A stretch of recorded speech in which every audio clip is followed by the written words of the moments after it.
Oi, tudo bem com vocês? Espero que sim. Meu nome é Laís e hoje no canal Lendas com Fatos vou falar pra vocês sobre uma história que aconteceu no estado do Colorado, nos Estados Unidos, no ano de 2012. Então bora lá pro caso. Dylan Redwine nasceu em 6 de fevereiro de 1999. Morava com a mãe Elaine e o irmão Corey em uma cidade chamada Monument, no Colorado, Estados Unidos. O pai de Dylan e Corey, o Mark Redwine, nascido em 24 de agosto de 1961, que morava em uma cidade chamada Valencito, no Colorado, Estados Unidos, a mais ou menos 500 quilômetros de onde Dylan morava com a mãe e o irmão. O Mark, com 51 anos de idade, já passava pelo seu segundo divórcio e ele estava numa disputa judicial com a Elaine, que era a mãe do Dylan, pela custódia dos filhos. Em 2012, Dylan teria que passar alguns feriados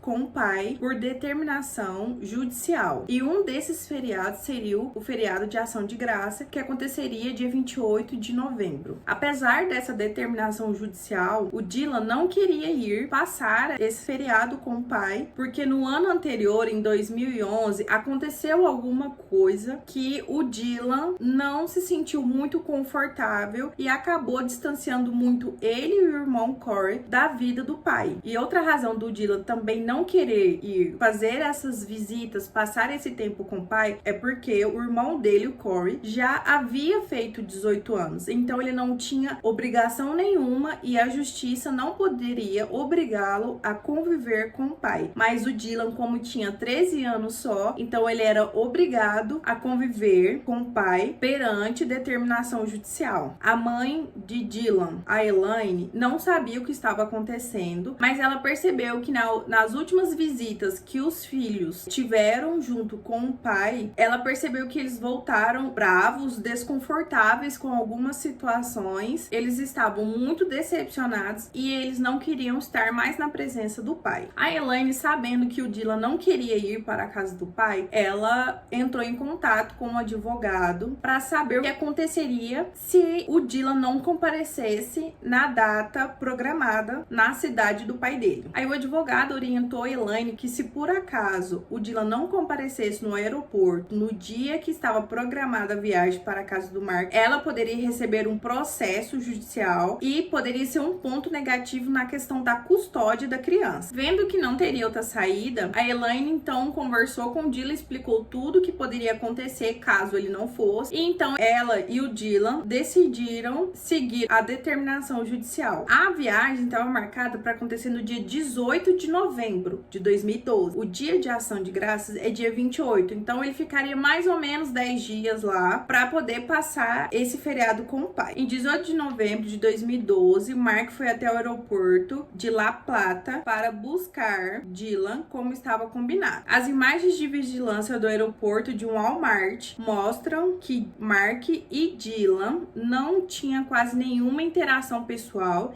e que eles estavam sempre muito desconfortáveis um na presença do outro. Então, como eu falei pra vocês, que o Dylan não queria ir visitar o pai, passar esse tempo junto com ele, ele já tinha marcado com um amigo de passar a primeira noite lá na casa desse amigo. Só que o Mark não deixou e então eles seguiram os dois sozinhos para a casa do Mark. Nessa mesma noite, Dylan mandou uma mensagem para esse amigo e disse a ele que o pai dele não havia deixado ele ir passar a noite lá na casa dele e que no outro dia, cedinho, às 6h30, ele estaria lá. No último registro que tem de mensagem de texto, alguma comunicação no celular do Dylan é às 9h37, que foi com esse amigo. Na manhã do dia 19, o amigo de Dylan mandou uma mensagem para ele perguntando aonde ele estava, às 6h45, porque ele teria se atrasado um pouquinho do horário combinado, mas esse amigo nunca recebeu a resposta de Dylan. O Mark acordou, escutou um barulho de TV e foi até a sala perguntar o que o Dylan queria tomar de café da manhã, mas ele chegou na sala e ele viu que em cima da mesa havia um cereal, a televisão estava ligada num canal de desenho. Então o Mark achou que ele havia acordado mais cedo, teria comido o cereal e teria ido para casa desse amigo de a pé. Então o Mark ficou despreocupado e ele teria que resolver algumas coisas no centro da cidade durante a manhã. Então ele se arrumou e foi pro centro da cidade resolver as coisas. Ele tem registro sim de que ele foi ver o advogado, ele foi no banco e ele resolveu outras tarefas também. Então ele chegou em casa por volta das 11h30. Percebeu que o Dylan não estava na casa. Ele entrou em contato com esse amigo disse que ele não teria chegado, que ele mandou uma mensagem para ele e que ele não recebeu a resposta do Dylan. Como o Mark percebeu que o Dylan não estava em lugar nenhum, nem na casa dele e nem na casa desse amigo, então ele resolveu ligar para Elaine e perguntar se ela sabia de alguma notícia do Dylan, porque ele sabia que o Dylan não queria ficar lá e não queria estar na presença dele. Ele ligou pra Elaine e Elaine disse que ela não sabia do Dylan, que ela não tinha notícia dele. A última vez que ela conversou com ele foi à noite, no dia 18, no caso, na noite anterior. Ela teria conversado com o Dylan e que ela tava 6 horas de viagem de carro do Mark, da cidade dele. E que quem teria que saber era o Mark, porque o Dylan estava na responsabilidade dele. Como ela percebeu que o Dylan estava desaparecido, o Mark não tinha notícias dele, ela entrou em contato com a polícia do condado de La Plata e relatou o desaparecimento do Dylan. Umas horas depois, o Mark também ligou para a polícia para relatar o desaparecimento. Só que a polícia disse que o Mark não quis fazer um depoimento oficial. Então ele teria que, só com o depoimento oficial, que eles poderiam começar uma busca por mais detalhes e começar a investigação para saber aonde o Dylan estava. O Mark não quis. Então a Elaine foi a única que quis e fez, né, o depoimento oficial para a polícia. Então a polícia abriu uma investigação sobre esse caso. Quando a polícia questionou o Mark em que momento ele teria sentido a falta do filho, ele disse que ele contou toda aquela história, né, que eu contei no começo, que ele acordou cedo, viu a TV ligado, o cereal, que ele tinha marcado com esse amigo de ir pra lá. Então ele achou que o Dylan teria ido de a pé. Mas a polícia achou meio estranho essa história que o Mark contou que o Dylan teria ido de a pé para a casa desse amigo. Por quê? A polícia disse que a casa desse amigo não era perto da casa do Mark. Então o Dylan não teria levado nem mochila, que o Dylan não teria levado nem a carteira dele e muito menos celular. E ele já era um pré-adolescente. Então a história não batia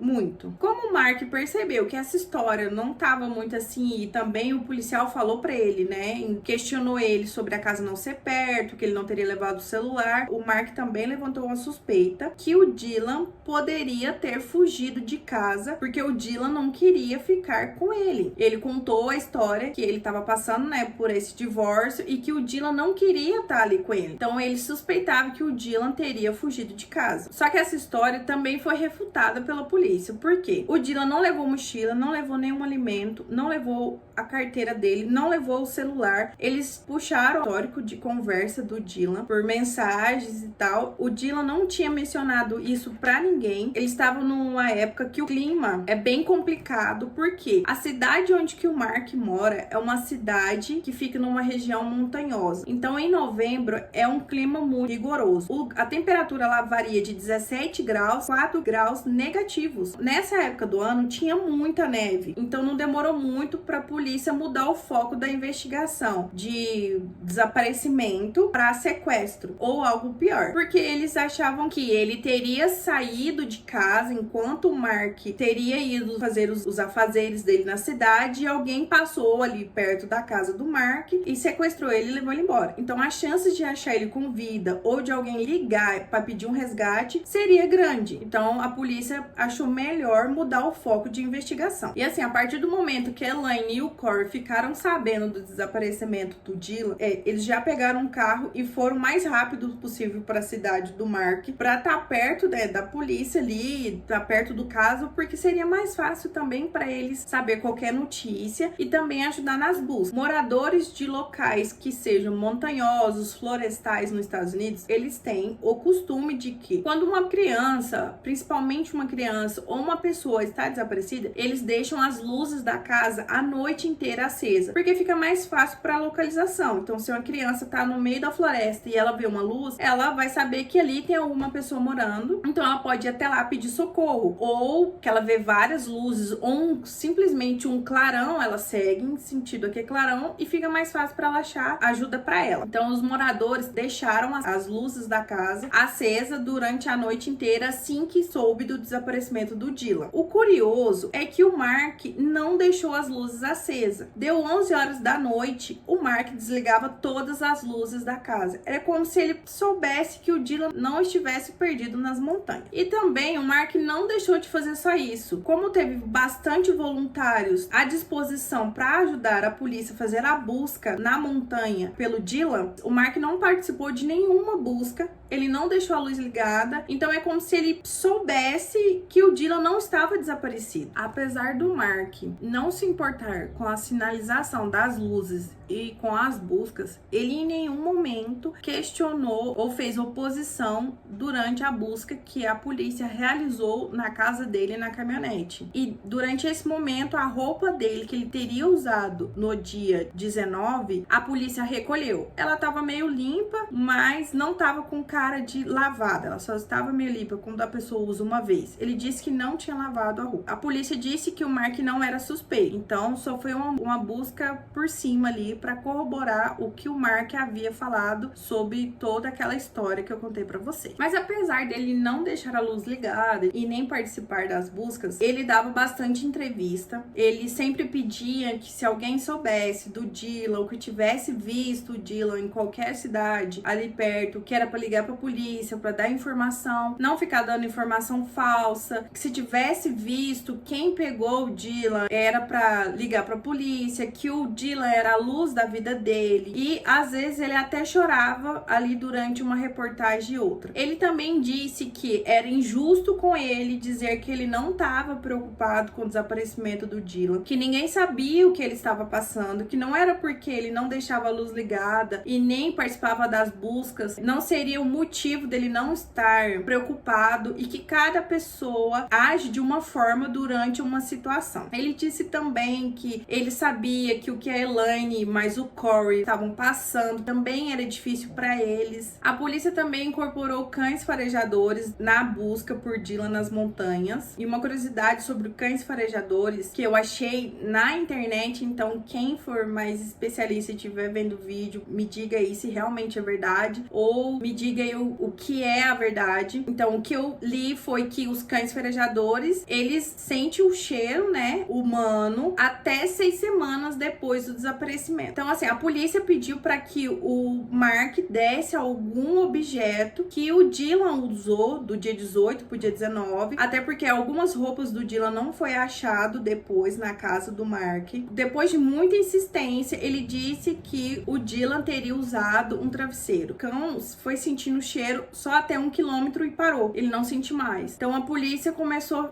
a achar meio estranho pelo fato de que por que ele não queria dar o travesseiro. Mas apesar de toda a busca da polícia e de muitos voluntários empenhados na busca por Dylan, passou as 24 horas e não teve mais nenhuma pista. Então a gente já sabe que a partir das 24 horas de um desaparecimento, ainda mais de uma criança, a probabilidade de achar essa pessoa com vida é pequena. Agora imagina tentar achar uma criança com vida em um clima totalmente rigoroso, que era o clima que a cidade estava, e também o local em que estava havendo a procura, que era uma montanha. Então a partir desse momento a polícia já começou a encarar essa busca como uma busca por um corpo e não uma vítima com vida. Como eu disse pra vocês lá no comecinho, o Mark, ele já tava passando pelo segundo divórcio dele. A esposa do primeiro casamento veio a público e deu algumas entrevistas, e ela disse que uma vez em que ela e os filhos estavam viajando com o Mark, ele disse a ela que se um dia ele tivesse que se livrar de um corpo, ele deixava esse corpo na montanha. Ela disse também que durante o processo de divórcio, ele teria dito para ela que antes dela ficar com as crianças, ele mataria os filhos. Que ela não confiava em deixar as crianças criança sozinha com o Mark. Ela nunca confiou nele. Ela sabia do que ele era capaz, ela sabia que ele era muito violento, dependendo da forma com que falasse com ele, ou sobre o assunto que falasse com ele. E ela disse também que ela sentia muito pelo Dylan e pela Elaine e o Corey. Ela sabia que não estava sendo fácil para os dois, né, para a Elaine e para o Corey, e que ela sentia que o Mark não estava contando tudo que ele sabia. A Elaine também dava algumas entrevistas ali, e ela também falava mais ou menos o que a ex-esposa do Mark falava. Ela disse que ela não confiava na palavra do Mark. Ela tinha quase certeza que ele estava escondendo alguma coisa, alguma informação muito importante para a resolução do caso. Enfim, depois de muitas buscas, não foi achado nenhuma pista sobre o caso, e como eu disse para vocês, eles estavam num inverno bem rigoroso, tinha muita neve, então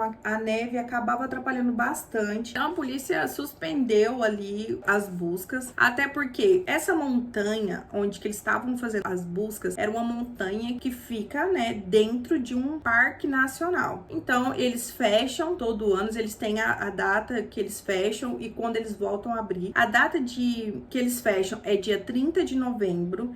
Então, provavelmente, a data em que a polícia encerra as buscas era 30 de novembro, porque o público não teria mais acesso à montanha. Só que a polícia não parou com as investigações. Interrompeu-se a busca, mas as investigações policiais continuaram durante todo o tempo que o parque estava fechado. Uma testemunha afirma que em abril de 2013, então 5 meses depois do fechamento do acesso, né, à montanha, que viu o Mark descendo sentido ao portão de entrada sozinho, e essa foi a última vez que o Mark foi visto na cidade. Depois ninguém mais viu ele na cidade, e quando o parque foi reaberto no início de junho, ele não voltou nem para as buscas. Então ele foi embora da cidade, abandonou a cidade. Só que ele continuava dando entrevistas. Canais chamava ele para dar entrevista, até porque ele disse em uma das entrevistas que ele não participava mais da busca porque a polícia não deixava ele participar, que a polícia dizia a ele que ele estava atrapalhando nas investigações. Então ele decidiu se distanciar das buscas e das investigações para poder achar o filho dele mais rápido, já que ele que estava atrapalhando. Então, como eu disse para vocês, o parque reabriu em junho. O parque foi aberto, a polícia retomou as buscas junto com os voluntários e os cães farejadores, e então no final de junho foi encontrado um corpo sem a cabeça em uma trilha de quadriciclo. A localização onde estava o corpo até a casa do Mark dava 12 quilômetros, mas ela ficava a 600 metros do portão de entrada que dava acesso à montanha, e era um local que supostamente o Mark conhecia muito bem. Então os legistas fizeram um exame de DNA e confirmaram que aquele corpo era do Dylan. Assim que ficou confirmado a identificação e que esse corpo seria do Dylan, os olhares da polícia e a investigação mudou toda para o Mark. Um dos fatores que ele teria saído da cidade, não estava se comprometendo com as investigações, é como se durante todo o desaparecimento do Dylan ele não desse importância para o sumiço do Dylan. Então foi expedido um mandato de busca e apreensão para a casa e a caminhonete do Mark. O sangue de Dylan foi encontrado em vários locais da sala de estar, incluindo o sofá, o chão em frente ao sofá, na quina da mesa de centro e no chão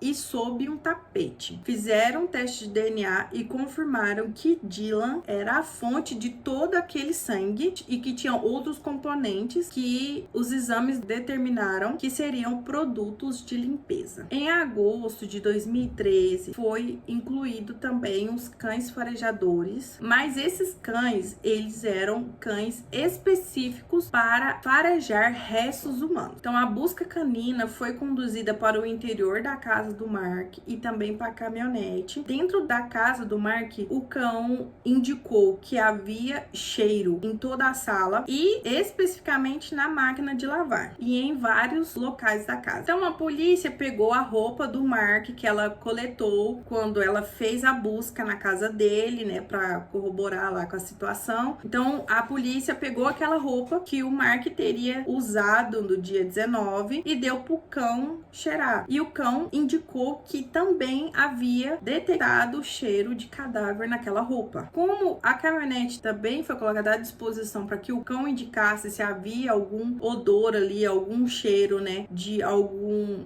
restos mortais, então o cão identificou que sim, dentro da caminhonete havia algum odor, mas que o principal estava na caçamba. Então, durante todo esse vendaval de provas e a confirmação que o corpo realmente era do Dylan e que ele havia sido morto na casa do pai pelo pai, o Corey, que é o irmão mais velho do Dylan, eu acho que ele já havia falado para a polícia. Então, ele decidiu falar para a mídia que em 2011 ele e o Dylan haviam encontrado fotos do pai no laptop dele e ele disse que essas fotos eram muito degradantes, abjetas e obscenas. Vou colocar uma foto só para vocês aqui, porque as outras fotos não dá para colocar, porque senão o YouTube vai derrubar meu vídeo, mas eu vou explicar para vocês o que continha nas outras fotos. O Mark, ele estava vestido uma roupa íntima feminina, como ele tá nessa foto que vocês estão vendo. Ele tá com a maquiagem no rosto. Algumas fotos ele está manuseando uma fralda de bebê com cocô e em outra foto ele está comendo cocô. Então o Corey disse que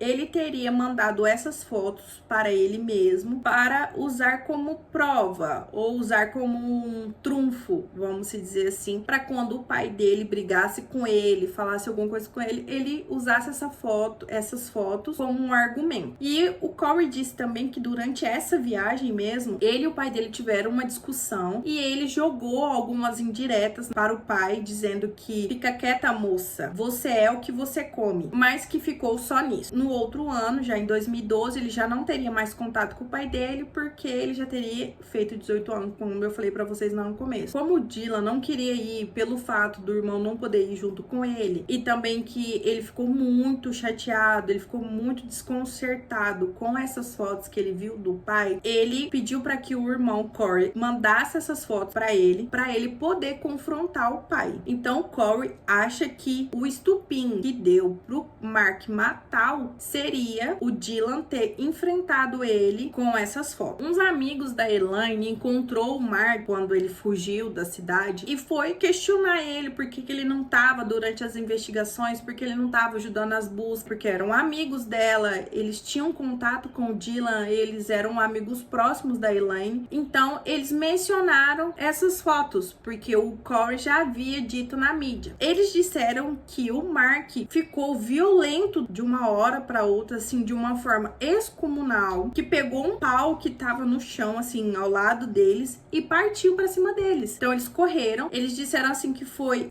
que o Mark, antes deles falarem sobre a foto, o Mark em nenhum momento falou nada, ficou quieto, só escutando o que eles estavam falando, mas quando falaram dessas fotos, o Mark mudou até o semblante dele. Então, eles foram embora. Então, 2 anos depois, em 2015, especificamente 1º de novembro de 2015, a 2 quilômetros de onde foi achado o corpo do Dylan, foi achado um crânio. E esse crânio foi achado por pessoas que estavam fazendo trilha. O local do acesso, onde que foi achado o crânio, era um local de difícil acesso. A polícia chamou um especialista em vida selvagem para perguntar algumas coisas para ele. A polícia perguntou para esse especialista se algum animal da região pudesse carregar o corpo de Dylan. Então o especialista negou e disse que eles não têm nenhum animal naquela região que tem esse tipo de comportamento. Então o crânio foi levado para identificação e ficou comprovado que o crânio realmente era o crânio do Dylan e que o crânio foi retirado do corpo depois de sua morte. E que também no crânio havia 2 marcas consistentes com um objeto perfuro cortante que poderia ser compatível com uma faca. Então, em 2015, assim que achou o crânio do Dylan, as autoridades policiais determinaram que Mark seria uma pessoa interessada na morte de Dylan. Então, foi expedido um mandado de prisão para ele. Até que em 22 de julho de 2017, 2 anos depois, Mark foi preso em Washington. Ele foi preso por homicídio estupro em segundo grau, abuso infantil resultando em morte. A fiança dele ficou estabelecida em 2 milhões de dólares. O julgamento teve muitos atrasos, mas em outubro de 2021, Mark foi sentenciado a 48 anos de prisão por homicídio em segundo grau, abuso infantil resultando em morte. E assim, durante o julgamento, a defesa de Mark não citou e também ficou se esquivando a todo momento sobre as fotos. Eles não falaram das fotos e quando foi questionado a Mark ou a qualquer pessoa da defesa sobre as fotos, eles simplesmente se esquivavam e eles não falavam sobre o assunto. E ele nunca confessou a morte de Dylan. E ele ainda disse depois da sentença que a sentença foi criminosa, que ele é inocente. Aí antes do juiz dar a sentença, o juiz disse assim: tenho dificuldade em lembrar de um réu criminoso condenado que tenha demonstrado tamanha falta de remorso por seu comportamento criminoso. O Corey e a Elaine disse que o Dylan foi um guerreiro, que ele era um menino muito especial, que ele tinha uma autoconfiança muito grande, que ele era muito determinado no que ele fazia. O Mark tá aonde deveria estar e que demorou pra justiça ser feita, mas que graças a Deus foi feito. Então é isso. Esse foi o vídeo de hoje. Espero que vocês tenham gostado. Deixe seu like, se inscreva no canal, compartilhe o meu vídeo, ativa o sininho das notificações, comenta aí o que vocês achou do caso de hoje e até o próximo vídeo. Beijo, tchau, tchau!